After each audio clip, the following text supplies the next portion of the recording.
All right, we left off on page 101. We're going to start off on the bottom of the page here, left-hand column, on verse 63 again, talking about the sheepfold.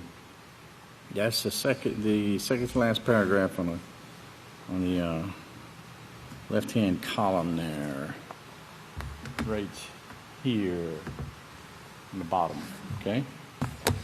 So it says, this sheepfold is spoken of in Yochanan 10:1. He says, we've already read it there where Yeshua said, either you come in the right way through the sheepfold or you're a thief and a robber. It was painted after, and then he goes into, when you see the italics, that's the meanings of these words that he's getting into. It says it was painted after, the word sheepfold is what he's talking about. It was painted after, or pictured after, a roofless enclosure in the open country in which flocks were herded at night as sheepfolds. In other words, it was an enclosed area where you allow your flocks to come in so that it'd be safe through the night. And he says, go back to Yochanan 10:16. He says, and this is where Yeshua says, now I have other sheep which are not outside this fold. Okay? Other sheep that are not outside this fold. And he says, I must bring those also, and they will hear my voice. Sheep outside the fold. Okay, not outside the fold. You remember Isaiah 56 verse 8, Yahweh the Father who gathers the outcast of Israel says, I will gather still others to me besides those who are gathered to me. Okay, so meaning that wasn't the only ones that Yeshua gathered at that time. That wouldn't be the only ones. That there were still others who would have to be called out in these last days. And that's what he says in Yehezkel 34 verses 11 through 12. For this is what Father Yahweh says, behold, I will both search for my sheep and I will seek them out.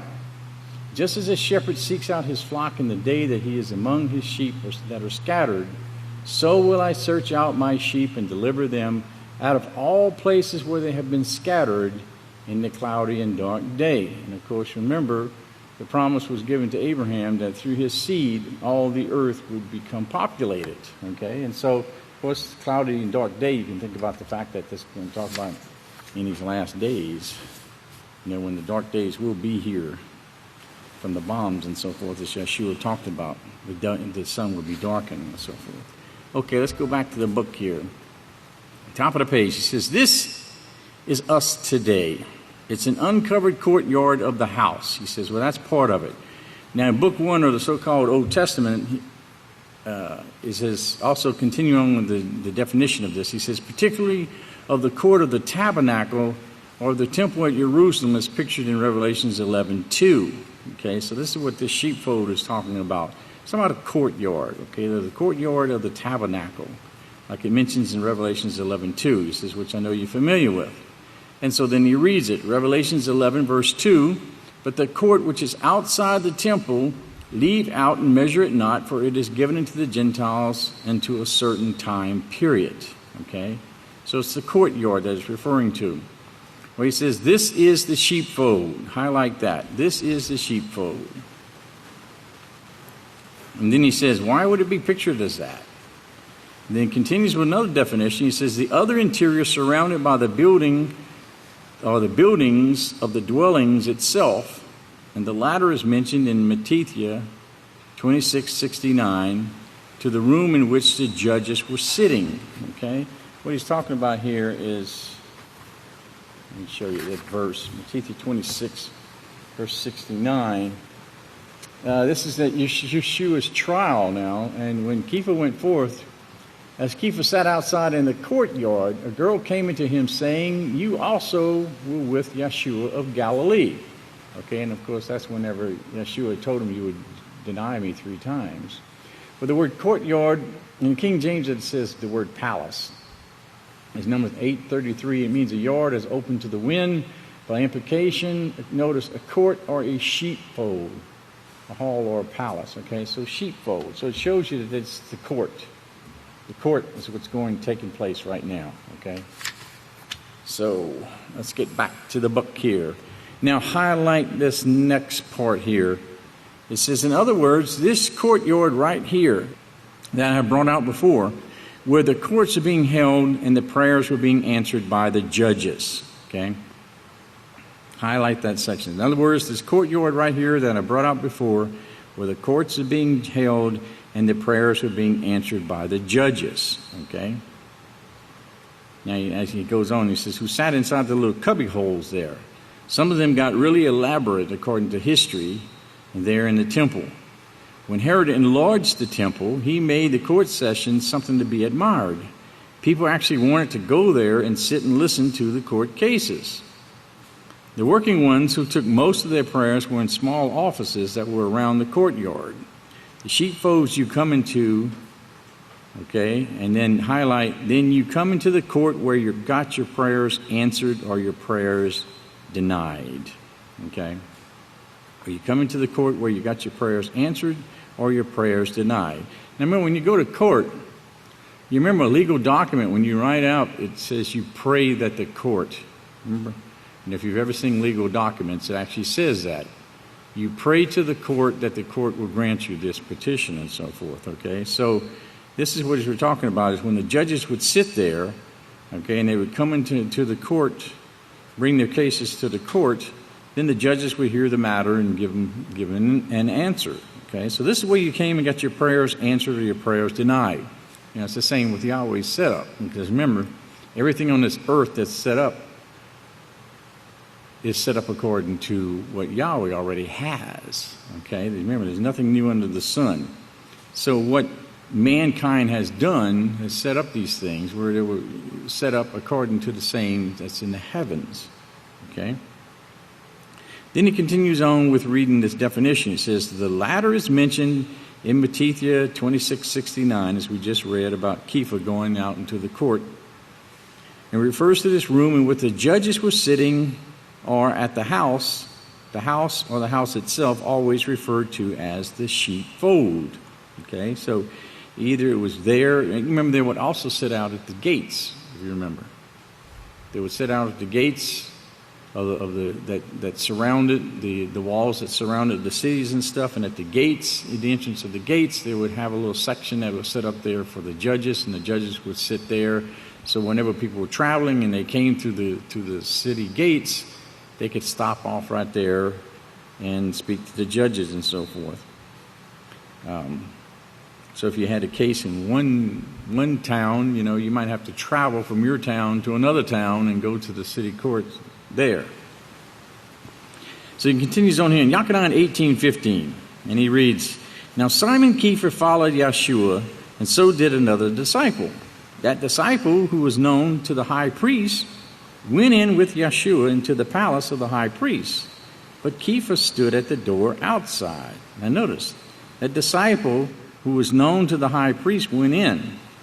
Okay, so he got a little bit more information, was there a little bit closer in there. So that disciple who was also known to the high priest went in with Yeshua into the palace of the high priest, but Kepha stood at the door outside. Now this is all set up for a reason, that Yahweh allowed this to take place. Then that other disciple who was known to the high priest went out and spoke to her who kept the door and brought Kepha in.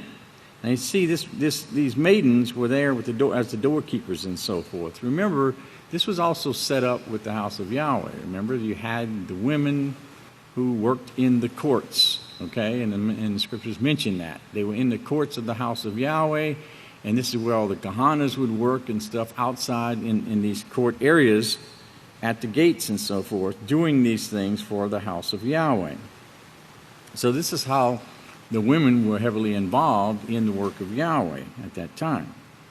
So then, he says, then the other disciple who was known to the high priest went out and spoke to her who kept the door and brought Kepha in. Then the girl who kept the door said to Kepha. Now he says, this right here shows you that certain strings could be pulled, where certain people could pull strings to get people in to see or to hear a certain case. And this is exactly what took place, because Kepha probably could not get in because it was probably pretty packed, okay, because Yeshua was a popular guy, okay, and when they found out something was going on, I'm sure that the people probably packed that area, okay, and you see that in the fact that the day after, I remember, whenever Yeshua was brought out, and they inspired everybody to say, crucify him or kill him, impale him on the stake. It's a King James, crucify.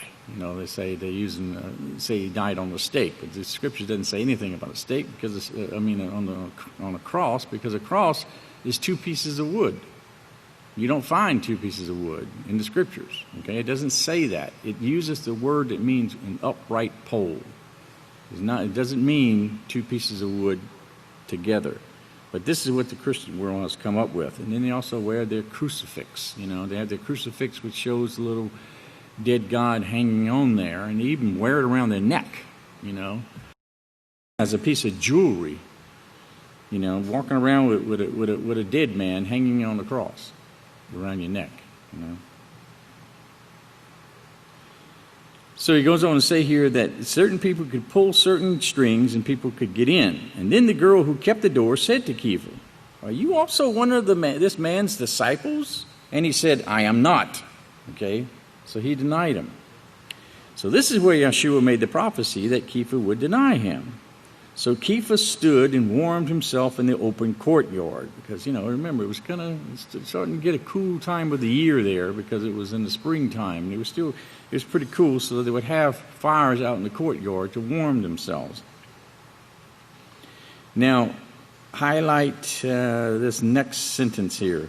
The sheepfold, continue on here, it also means to walk forward, to advance in years, to be of great age, further, and be well stricken.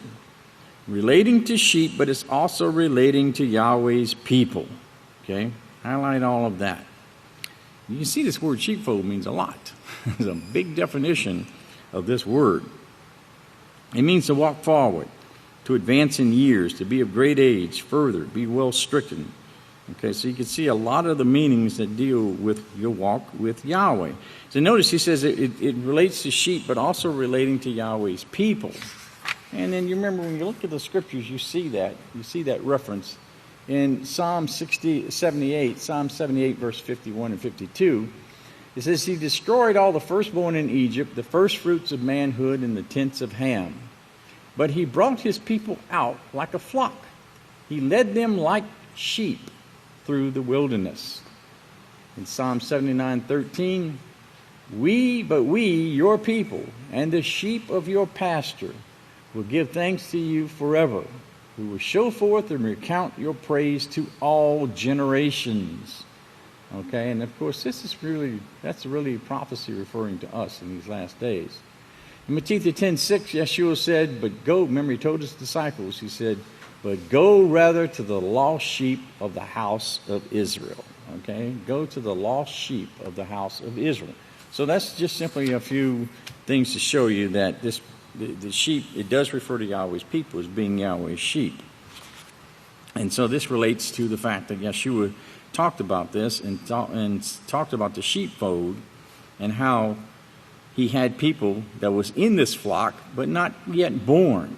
Okay, remember, we weren't born yet, but he knew that we would be.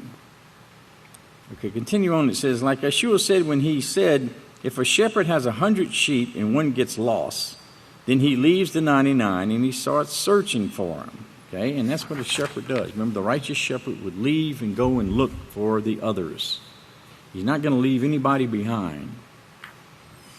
Continue on that word sheepfold. It says, "which was led into Jerusalem to the sheep market." Okay, it says this is when the sheep were being brought in for sacrificing. It means to walk forward. And all of this has to do with, highlight, the house of Yahweh, which is pictured as a sheepfold. Okay, the house of Yahweh, which is pictured as a sheepfold. Because this is a house of protection, right? And this is what they did. Remember, when they brought the sheep in and brought them into this enclosed area, it was to protect them for the night, okay, or from the darkness, okay, and all the ravenous wolves and so forth that was out there ready to eat the animals and attack the animals and so forth. Well, this is what Yahweh pictures here with the sheepfold for our protection. Okay, so it's where the sheep come in and they're there for the sacrifice. It also means to walk forward.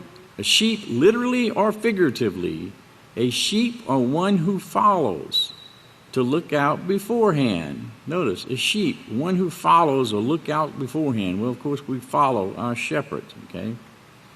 And he says this is where it starts referring more and more to the house of Yahweh, because it advances in prophecy and you start trusting in the prophecies. You start trusting in the prophecies. We'll look at one of them here. This is found in Revelations 22. Revelations 22, 8 through 12. And it says, "And I, Yochanan, saw these things and heard them. And when I heard and seen, when I fell down to worship before the feet of the Moloch, who showed me these things." Who was that Moloch? Yes, Yisrayl Hawkins. "But he said to me, see that you do not do that." Now notice, this is what shows that he's talking about a human being and not a heavenly Moloch. Because he says, this is the Moloch answering, he says, "Don't do that, don't fall down and worship me, for I am your fellow servant and of your brothers the prophets." You see, that means he's a human being. "And of those who keep the sayings of this book, worship Yahweh." Okay? Now verse 10 he says, "And he said to me, do not seal the sayings of the prophecy of this book, for the time is at hand." Okay, now before, remember, it was sealed. Okay, Daniel had to seal it. It was sealed, and then of course Yeshua opens it. And then now the Moloch tells him, don't seal the sayings of this book, because the time is at hand. All this stuff would be revealed. Now, this is in Revelations 22, which is of course the last book of Revelations. Then verse 11, which we want to look at. Because notice, the time is at hand, and here's what the proclamation says. "He who is unjust, let him be unjust still. He who is filthy, let him be filthy still. And he who is righteous, let him be righteous still. And he who is holy, let him be holy still." Okay, in other words, you're going to remain this way. If you're unjust, you're going to remain that way, and filthy and so forth, you know. But he says, be ready, okay? I want to look at it is the meanings of these words, because it's really what reveals what that verse is saying. In verse 11, the word unjust is number 91, and it means to be unjust. That is, and actively, notice, it's actively doing this, okay? It's an active verb. Actively doing wrong, which is either morally, socially, or physically. It also means to hurt, to injure, or to be an offender, okay? So you can see that when someone is unjust, they're being unjust morally, socially, or physically, and their whole mindset is like it was in Genesis, is to hurt or to injure, to be an offender to people, to bring harm. Remember, Genesis says when Yahweh, when he was going to wipe them out the earth, when he told Noah the earth is going to be destroyed because the people's minds are evil continuously. Their word filthy is number 4510.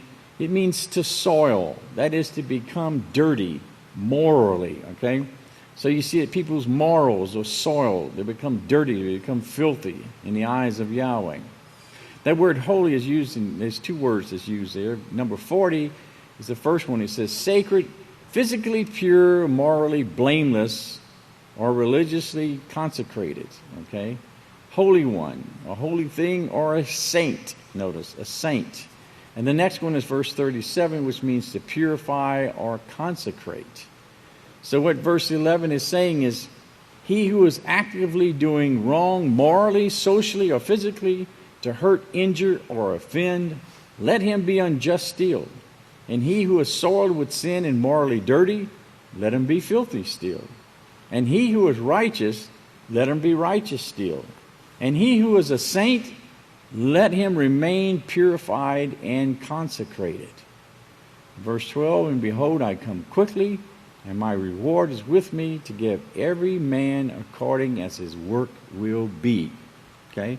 So you can see that Yahweh, he doesn't force anybody. He allows everybody to make their own choices. Okay? And that's the whole purpose, is make your own choice. Because he didn't want anybody. He didn't want to force anybody. He wouldn't want to force someone to do something against their will.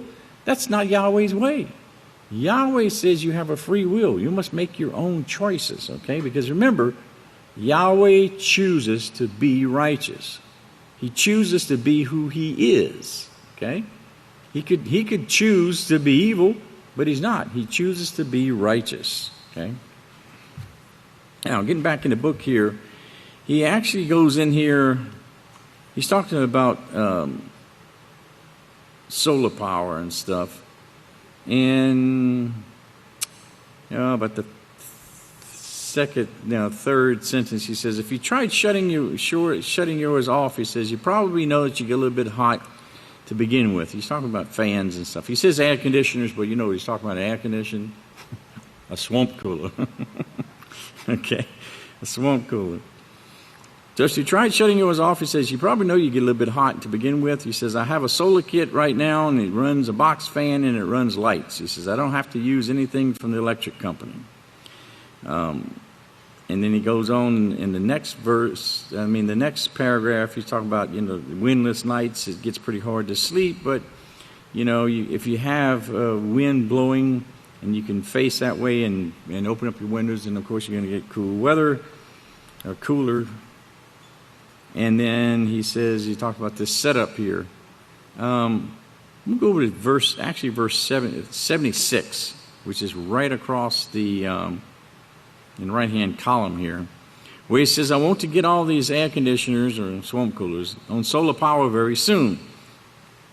He says, I don't want you to do without and start murmuring and griping at me during the season when we're going to have to do without man's things. I want you to have your mind on the work, so we're going to try and get these air conditioners working. He said, we already have our water being pumped by solar pumps. We have some other things, but we want to get these air conditioning systems and refrigerators and the things like this that we think we have to have. Okay? We think we have to have because why? Because for 6,000 years, mankind didn't have any of this, but in the last 100 years, they have, right? And of course, we're the softies. We're the ones born in the generations where we can't take it, Oh, man. Think about it, it's like, of course, it's different now, though, too. It is a lot different now if you think about it, if you're an adult, go back to the time when you were a child, and you think about when you used to, go out in the sun, it didn't bother you, right? It didn't bother you. You ran around barefooted. Your feet became like shoes. They were so tough you'd walk on. I remember I used to walk on shells, and it didn't hurt me, because you always went around. And I remember, walking on blacktop, man. You knew it was really hot whenever that asphalt began to start bubbling. Then it kind of hurt because it was like it burned. So you ran across the street real fast, and stuff. But the sun didn't bother you, You want to go out and play baseball at 1 o'clock in the afternoon when it was the hottest time of the day, and Mom would always say, no, stay inside, and you'd argue and so forth and want to run out. But it didn't bother you, it was different. Now, 1 o'clock, it's hot, man. It's hot. That sun is a lot hotter now, and science knows that because the firmament has broken down. It's not the same. We don't have the amount of protection that we had back then. In that short amount of time, you can see how much the firmament has been affected and how drastic it is on the human body, It really tears you up now. It doesn't take very long at all. Get a sunburn and stuff. Verse 77 here, he said, third sentence, he says, I was raised in the days when Roosevelt tried to get us out of the Great Depression. He says, I don't know if you're familiar with the two Roosevelts who were presidents. There was Franklin D. Roosevelt, who was the 32nd president, who was elected in 1933, which was a year before I was born, and he stayed in office until 1945. He says, that's more than 2 terms. He says, I know you're shocked. He stayed 4 terms, the longest to ever stay in office. But he got the people out of the Depression and back on the road to prosperity again. Okay? So this was the time of the Great Depression. Now, he says, then there was Teddy Roosevelt, who was a famous Rough Riders. He rode horseback. Okay, and he says, I think FDR did, but not as much because of automobiles. Now, Theodore Roosevelt, he was the 26th president, so he was before Franklin Roosevelt. But he was famous for riding on horseback in the Rough Riders, which was a cavalry, if you remember. Okay. So he says, if you remember the old 1932 Fords, everybody remembers those, right? All right. 1932 Fords, he says, I had one of them. He said, what did they call those things besides jalopies? He says, I drove one of those things many a mile. It was worn out when I got it. He says, I think I paid $30 for the thing. You could buy a new one at that time for about $500. The cars were between $500 and $600. Then he goes on and notice he says a car now costs you about $26,000. $26,000. Now this was in 2003. Today you can look at that and you can scratch out the 2 and add a 0. Okay, $60,000 because that's what a truck will cost you nowadays. You know, if you want a truck, like Pastor says, he's going to give you a truck with the milk and honey to haul the milk and honey. Okay, you can save yourself $60,000. Yeah. It's outrageous nowadays. I mean, just the same as, remember, you could buy a home for that price years ago. You know? So he says, anyway, he says in verse 79, he says, anyway, Teddy Roosevelt was the one who rode horses and had the Rough Riders cavalry. Cavalry, you know what a cavalry is? You know, cavalry is when it's a fighting force, but here the Rough Riders, they rode horses. They were on horseback. And he says, I remember part of his quote, and that's what he's getting to. He says, I don't remember all of it, but he said in a stern face in a court ruling, and someone copied this, and I read it in the history later. He said, and I still remember this. If you've never heard this sermon, pastor say this sermon, when he gets to this point right here, he changes the tone of his voice. Remember that? And he gets like raspy sounding.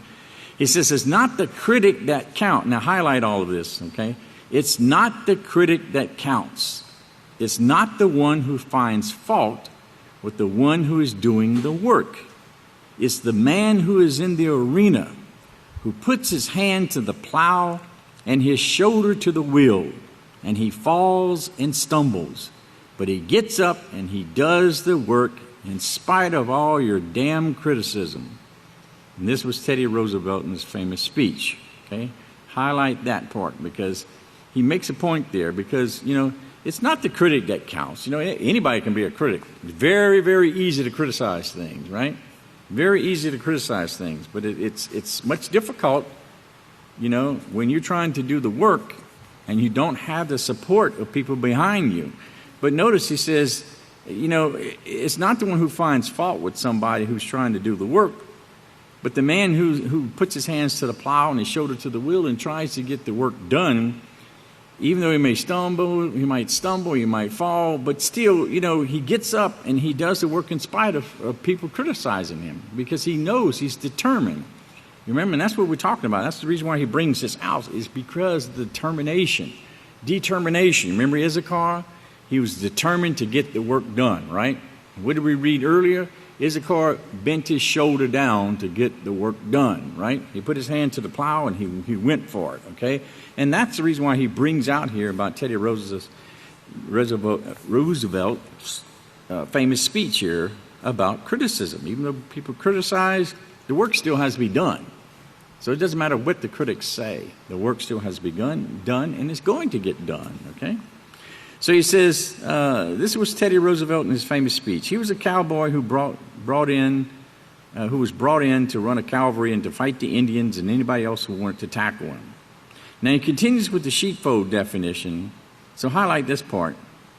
To look out beforehand. It means to advance forward, to provide whatever it takes to work to provide. To know beforehand, to foresee, to foreknow, okay?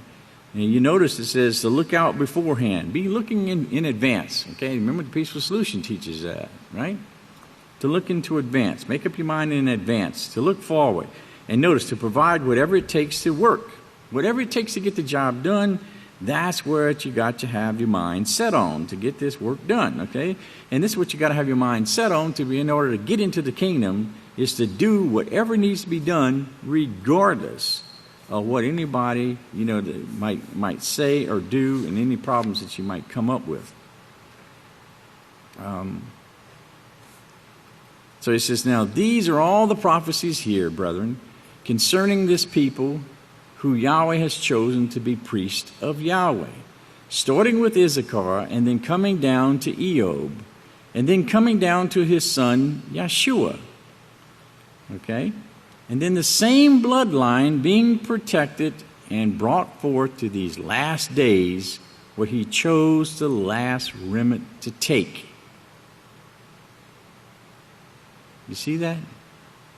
With a bloodline, okay? The same bloodline that Yeshua had, okay? Yahweh still had the bloodline going, because this is how you ended up being born. And this is how you received those righteous genes from Abraham. Remember, all this comes from Abraham, because Abraham was given the promise that from him would come forth a Messiah, and that the whole earth would be populated with his descendants. Okay? And this is why Yeshua knew this, and this is why, remember, Yeshua met the people, the Pharisees, and they said, we've never been in bondage. We're the descendants of Abraham. He says, yes, you are, but you're not his children. You don't follow and keep the same things that Abraham kept. If you had, you'd be following him. So notice he says this is being protected. It was protected. You were protected. Your forefathers were protected in order to bring forth that gene. Yahweh knew. If you look at your family tree and you look back, you can see that in your family, in your immediate family, there's probably nobody that is righteous. You're the only one. You were picked up out of a family, And the scripture says 2 out of a family and so forth, 1 out of a city and so forth, and this kind of thing. But it's very small amount, And you look at your family and the people before that, and you think, how in the world could I have my mind open, Well, they passed on that gene. See? Those forefathers passed on that gene. That gene wasn't meant for them. It wasn't meant for their offspring. But 3 or 4 generations ago, that gene was passed on to one generation who never used it. The person didn't even know it was even in their body. And it was passed on to the next offspring. And they carried it in their body. And then the next offspring, and they carried it in their body. And then when it came to you, bingo. One day, Yahweh turned on the light switch and opened it up, and you saw. Okay, and you came to the understanding. So that's how it worked. But so notice, he says, and he brought it forth to these last days where he chose, notice, he chose. Yahweh chose us. We didn't choose Yahweh. Yahweh chose us. And he chose that last remnant, okay? Look at the word remnant, because here's some of the places that it's used. In Isaiah 1 verse 9, it says, Yahweh of hosts has not left us with a very small, if Yahweh of hosts had not left us with a very small remnant, notice, we would have become like Sodom, and we would have been like Gomorrah. We would be a bunch of Sodomites, just like the rest of the world. Okay, if Yahweh had not opened our minds and kept us as being a remnant and had us in his plan, we would be the same way as the world is today. Isaiah 10:22. But though your people, O Israel, be like the sand of the sea, only a remnant of them will return. That, of course, is unto Yahweh. And the consumption, the destruction that is decreed, will overflow with, or that is, be accomplished with, or through righteousness. Okay? Because remember, it's because of righteousness that Yahweh is watching over us. Okay? It's because we choose to be righteous that Yahweh is keeping us safe and protecting us. But though Israel is like the sand of the sea, think about that. The sand of the sea, but yet only a remnant. That's it. A very small, small mountain. When you look at the house of Yahweh, how tiny we are compared to 7.5 billion people. In Yahweh 2:32, he says, and whoever will call with the name of Yahweh, and remember, that doesn't just mean knowing Yahweh's name and using it, but living by it. Living by his character. Remember, name means character. Okay? Character. It means authority. You have the authority of Yahweh because you prophesied of. You have his character. Will be delivered. For the house of Yahweh, those who keep Yahweh's laws, through the priest who teaches peace, there will be deliverance. As Yahweh has said, among the remnant who has escaped of those whom Yahweh calls. Okay? It all has to do with that remnant. Okay? With that remnant. Very important, because the remnant is what's left. Okay? You have a group, and you take away. What's left is the remnant. Okay? And that's what Yahweh has done in these last days. He's got the whole world deceived. He's allowed the whole world to be deceived just so he can prove his point. Because you see, Yahweh doesn't need great numbers. Remember the example was shown with that. You remember whenever he had them go out, and he says, select these men, who are, many went through a whole stage, remember, being left-handed, those who, I think you first start off with drinking water or whatever, those who lapped water like a dog or whatever, and he had all of these things, and he kept reducing the amount down, against thousands and 10,000 or 100,000s of people out there in armies, and he only had a few hundred. He says, oh, that's more than enough, That's more than enough where we actually need to go and defeat these people, because Yahweh fights our battles, But nothing's impossible with Yahweh. And Yahweh always makes a way for whatever we have to go through.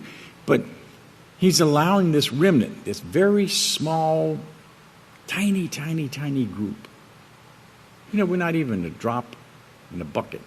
We're more like a drop in the ocean, Out of 7.5 billion people. Now, 7.5 billion, that's only those alive right now, okay? That's those alive right now. There's been trillions and trillions of people who have been born since the time of Adam, And remember, all of those people are going to be living here on earth. And the sweet part about it is, this is where Yahweh Shema is coming, right here. And no matter where you are throughout the universe, every Sabbath and every feast day, you're coming back right here to keep the feast. And that's pretty cool, Okay, let's go back here in the book. Oh, underline that last part of that verse. It says, it also means to ordained. And also underline this next verse here. Psalm 78, verse 70. And he chose David his servant and took him from the sheepfold. That is the house of Yahweh. Okay, so so he keeps stressing that the sheepfold is what? The house of Yahweh, exactly. And notice he chose David his servant. You remember now David, like he says, do you remember David's heart and how special it was to Yahweh? How he didn't judge him by the sight of men's eyes or how well dressed, but from his heart. He judged David from his heart. He says, David has a heart like mine. Now that is a tremendous testimony.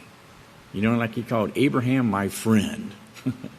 Now who doesn't want to be called a friend of Yahweh? But David had a heart like Yahweh. And that's what Yahweh uses, and that's what the peaceful solution does, right? It changes the heart and the mind. And that's why we're trained in the peaceful solution, because the peaceful solution is what's going to be taught. This is Yahweh's laws being taught to this world and eventually to the universe. We're always going to be teaching them. And remember, we're going to be using these books.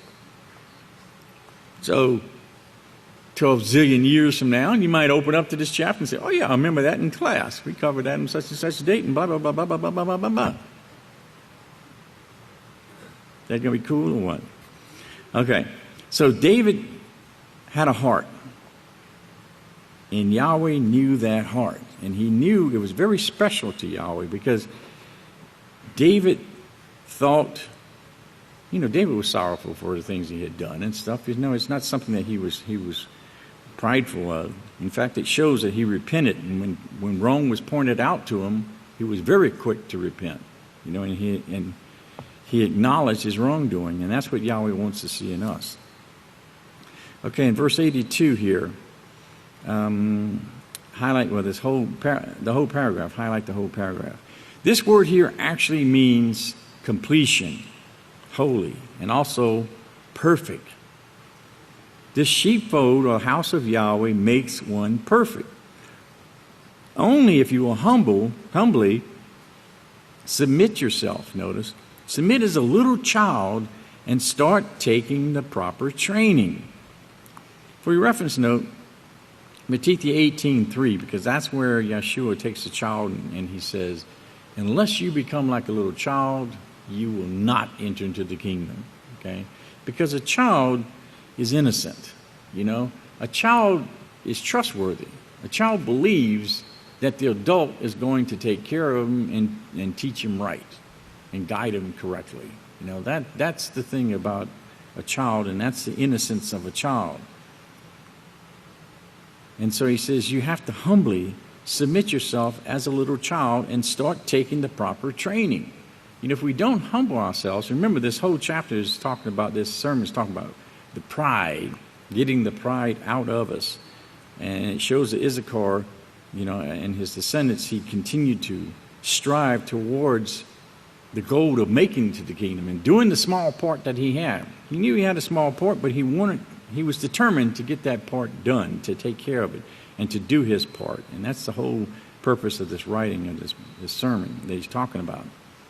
And so they take the proper training. And remember, the house of Yahweh is a training place. We're fully trained in what it takes to run the universe. And we may not be able to fathom that right now, but that's the training that we're receiving. We're actually receiving training to take over everything. And it's going to start off small. Small. You're just going to rule the earth.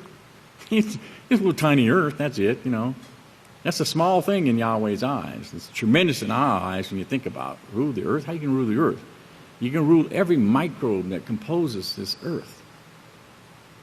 You're going to have to learn so much to know how this earth has been created, how Yahweh created it in 6 days and yet maintains it and keeps it alive. And these are the things that we'll learn, and these are the things that we'll start off with. It's going to take 1,000 years, 1,000 years to train and to be ready and to replenish this earth. It takes 7 moons just to bury the dead. Be sprinkling a lot of ashes, a lot of ash water. Okay, we'll be burning them things and making that ash water for a long time. Okay, so it says here in verse 83, I have seen this so much lately, he says, because I've worked with the Peaceful Solution with the children and helped to write and correct the lessons. He says, I have a hand in instructing the tapes to be played for the children and the constant teaching going on. He says, we have it pretty easy now. He says, I was reading where the Elias school of prophets, they actually had the time that the children were asleep. They had the children write training for the priesthood. And he says, when Eliah was taken away, and Elisha took his place, if you remember. Here, let's look at that. This is in 1 Kings 19. Okay. 1 Kings 19 through 21. So Eliah left there, and he found Elisha, the son of Shaphat, plowing. 12 yoke of oxen were plowing in front of him, and he was with the 12th pair. That's 24 oxen. This dude had a big tractor, Powerful. He had 12 yokes of oxen, and he was with the 12th pair. And Eliah went up to him, and he threw his tallit around him. And then he left the oxen and ran after Eliah and said, allow me to kiss my father and my mother, and I will follow you. And he said to him, go back, for you know what I have done to you. Okay, so what he did is when he threw that tallit around him, he was initiating him to the office of being a prophet to succeed in his place. For you know what I have done to you.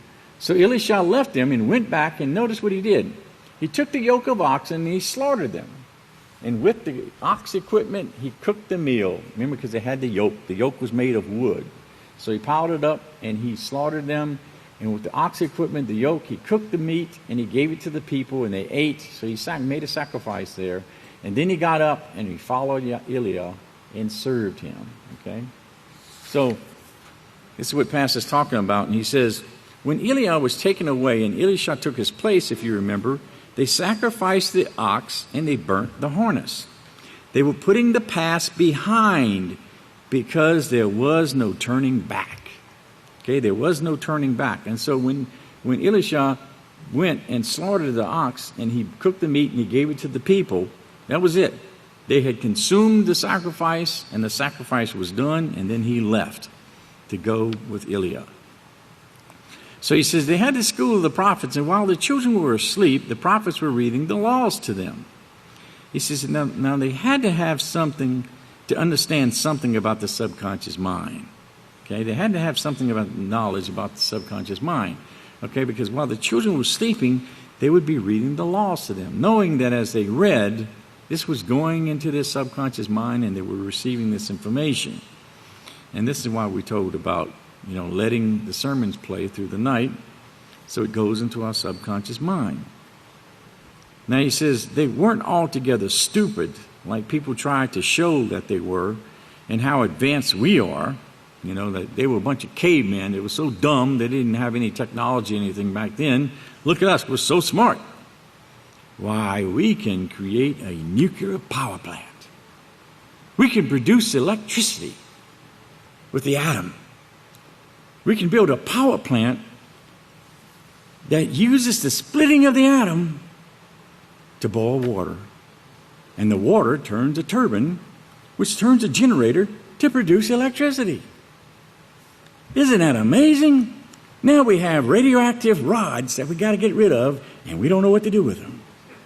And if we don't build this place next to a river so we can pump out all the water that we need to keep the place cool, we'll burn the whole place up. We'll destroy it. Now they make a nuclear power plant just to make hot water. Steam so that it can turn a turbine to produce electricity. You do the same thing with the wind. You do the same thing with solar cells with the sun.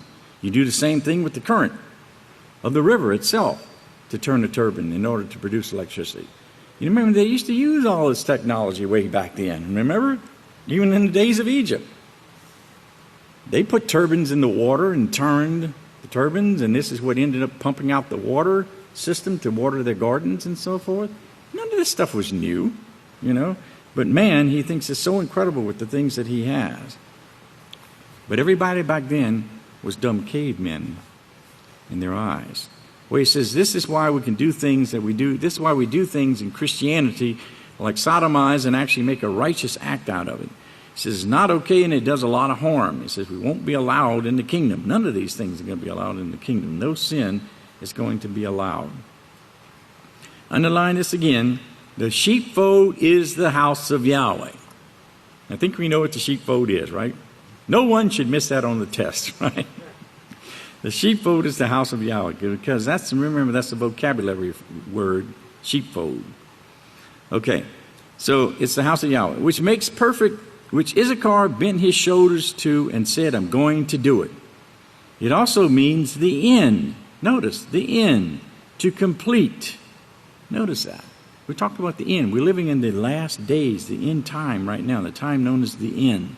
It means to complete, to prepare. This is what Yahweh's doing. He's preparing his house to go through this time period. To accomplish, because it's going to accomplish his will. Remember it says that what he sends forth, when he sends forth, he's not going to return back to him without accomplishing that which he sent it out to do. It means to fully fulfill, to bring to pass, wholly, reap. That is the harvest, as Yeshua talked about, reaping the harvest of Yahweh's saints. If you remember, he talked about the reaping of Yahweh's saints. Now, I'm going to cover that up.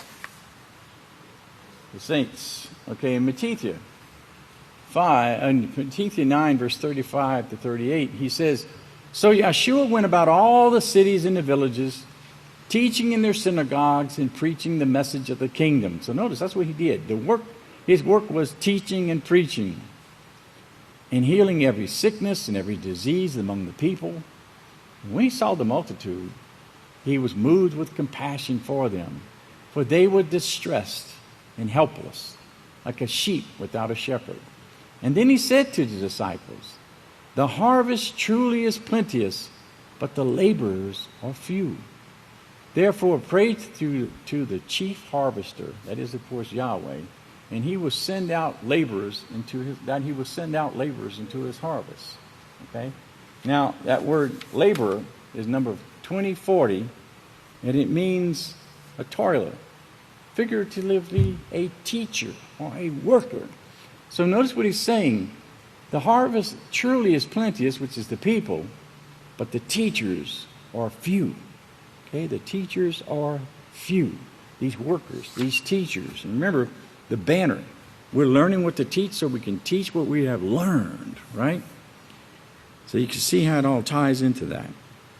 So he says, Yahweh saints. He says, this is the reason I call you saints of Yahweh. Returning back to the book, he says, because you have to become a saint before you can be harvested for the kingdom. Now here's a vocabulary word. A saint, highlight this. A saint is one who keeps the whole law or is willing to keep the whole law. Okay? A saint is one who keeps the whole law or he's willing to keep the whole law. Because of the fact that you might fall, but you will be found righteous if you do what Yahweh says.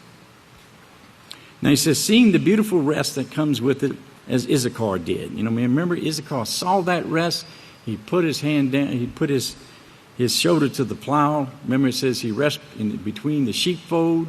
You know, he saw the work that needed to be done, and he went for it. Sheepfold also, he continues here, and he says, it means to make clean. That is, to purify. Okay, purify. Because we have to become clean. We have to purify ourselves in order to be found acceptable before Yahweh. He says, and you've heard it a bunch about that lately, right? He says, I wouldn't mention this in front of the women, but he goes on and he gives an example about them becoming clean, having a problem in becoming clean. But jump down to verse 87 here, the last verse. He says, this is what the word sheepfold means. It means to cleanse and to make riddance of the waste. It means to cleanse and to make riddance of the waste. Now, this is what we see in Psalm 119, verse 9. He says, but how can a young man cleanse his way? By taking heed according to your law. Okay, the law will cleanse us. In Yachanai 15, 3 and 4, Yeshua said, you're already clean through the word which I have spoken to you. So abide in me and I in you. Just as the branch cannot produce fruit by itself unless it abides in the vine, neither can you unless you abide in me. Okay? So he will cleanse us if we are obedient. So it takes work to have it. But we can do it. We can become clean through the obedience to Yahweh's law or the word of Yahweh. Okay? That's what it's all about. So notice, continuing here, he says, the sheepfold, it means to cleanse and to make riddance of the waste. Now back to Eob or Yashub, he was the son of a hard worker, like a mule or a donkey. And remember the word donkey. Remember how we saw the donkey as a work animal. It's a very prized animal, though. Even kings rode upon a donkey. Okay? So it's not something to be ridiculed. But it was like a mule or a donkey. He got the work done. Notice, he had become determined to enter that rest. Remember that rest that Yeshua talked about in Hebrews 4? Enter into the rest, but not everybody did. Even though they received the same message, they still didn't make it into the kingdom. He had become determined to enter that rest, and he accomplished that by putting his shoulder to the plow. And like Yeshua said, no one who puts his hand to the plow and then looks back is fit for the kingdom. Okay? But notice, the whole purpose of this is that Issachar put his shoulder to the work of Yahweh in order to have his part in it, bringing forth the Messiah. But not as we read here notice the opposite in Zechariah 7:11. But they refused to pay any attention. They turned a stubborn shoulder, and they stopped their ears so they would not be able to hear. Well, Yahweh has done just the opposite with us. He's opened our ears. He's opened our eyes to see. Okay? And he's given us the ability to put our hands to the plow, to put our shoulders to the wheel, and to be determined to enter into that rest. And that's what it's going to take from now on, is that determination, because we're fixing to get into some hard times. And we've got to be determined to make it into that kingdom, into that rest. But if we will, and follow the example and learn the lesson here that Issachar taught us, okay, and to get rid of pride and to humble ourselves to be as workers, to get into that kingdom, we'll make it because Yahweh promises. That's a promise that He's going to bring us to that perfection. And Yahweh doesn't lie. Yahweh bless you, men.